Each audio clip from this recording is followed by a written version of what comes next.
Bismillahirrahmanirrahim.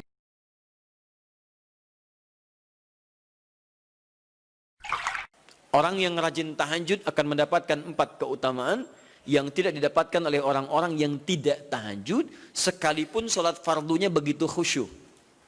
Di antum sholat fardu khusyuk, bagus, tapi nggak tahajud, nggak dapat 4 keutamaan itu.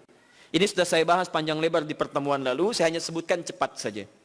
1, Allah akan mengangkat karir, pekerjaan atau aktivitasnya di tempat yang terbaik. Ya, jadi kalau antum misalnya pengusaha atau orang karir di kantor dan sebagainya, itu akan cenderung kemudian ditolong oleh Allah, diangkat ke tempat yang terbaik. Terbaik itu tidak harus puncak yang paling tinggi, direktur tidak misalnya. Tapi tempat yang bisa membuat nyaman hidup Anda, sholat bisa nyaman, bergaul juga nyaman, dan tenang kehidupannya. Mungkin level Anda nggak sampai puncak ya direktur utama, mungkin direktur 1, 2 gitu ya. Tapi Anda dijauhkan dari hal-hal yang maksiat, dijauhkan. Sholatnya enak, punya ruangan nyaman dan sebagainya. 2, Allah akan bimbing setiap ahli tahajud. Allah akan bimbing sehingga menjalani awal pekerjaannya dengan begitu mudah. Wa rabbi adkhilni mudkhalas sidq. Ya Allah, tolong bimbing saya supaya mengawali pekerjaan dengan cara yang benar. 3, awas hati-hati. Anda memang posisi tinggi, sekarang dapat proyek. Apakah setiap yang dapat proyek menjalani pekerjaannya dengan benar? Belum tentu. Jangan tinggi-tinggilah. Maaf ya, apakah orang tua yang sekarang menyekolahkan anaknya ke tempat belajar, menjalani awalnya dengan benar? Hati-hati ya Bu ya, Pak. Bapak Ibu menyekolahkan anak dengan awal yang salah, maka memberikan jalan keburukan ketika dia belajar. Saya katakan jangan pernah Anda masukkan anak Anda ke sekolah dengan menyogok. Bayar sekian supaya masuk, menyalahi aturan. Kalau awalnya sudah salah, bagaimana anak Anda bisa belajar dengan benar? Mustahil mendapatkan sesuatu yang tidak baik. Yang baik itu mustahil didapatkan. 3, wa akhrijni mukhrajas sidqin.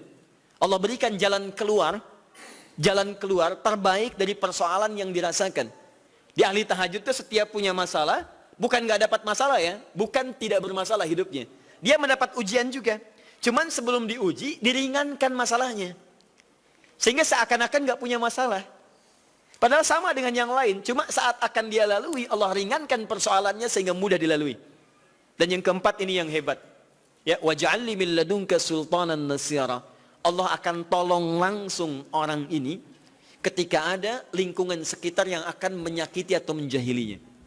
Kalau diisengi orang, diganggu orang, dan sebagainya. Ini orang-orang seperti ini langsung mendapatkan perlindungan dari Allah Subhanahu wa Ta'ala.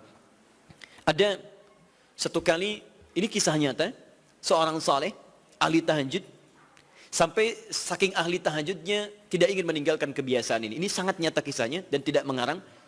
Satu kali Pak, kemudian malam-malam dia perjalanan dengan rombongan. Begitu perjalanan, orang-orang tidur, sampai dia mengendap-endap, kebiasaannya tidak ingin diketahui oleh orang lain.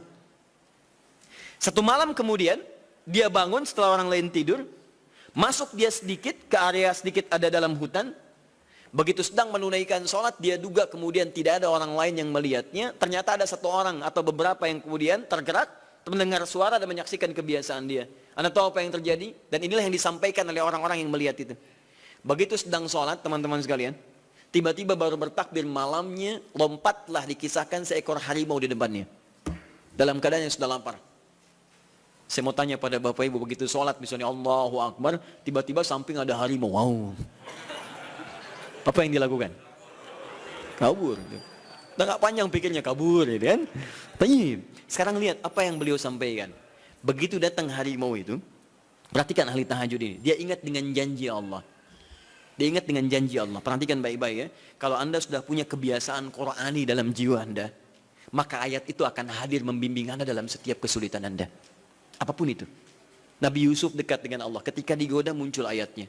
Laula ara'a burhana rabbi. Kalau bukan melihat petunjuk dari Rabbnya, niscaya ada sesuatu yang buruk terjadi kepadanya. Tapi Allah jaga beliau. Lihat baik-baik teman-teman. Begitu melompat harimau itu, kemudian dia katakan dalam jiwanya. Lihat kalimatnya. Ya khalqallah.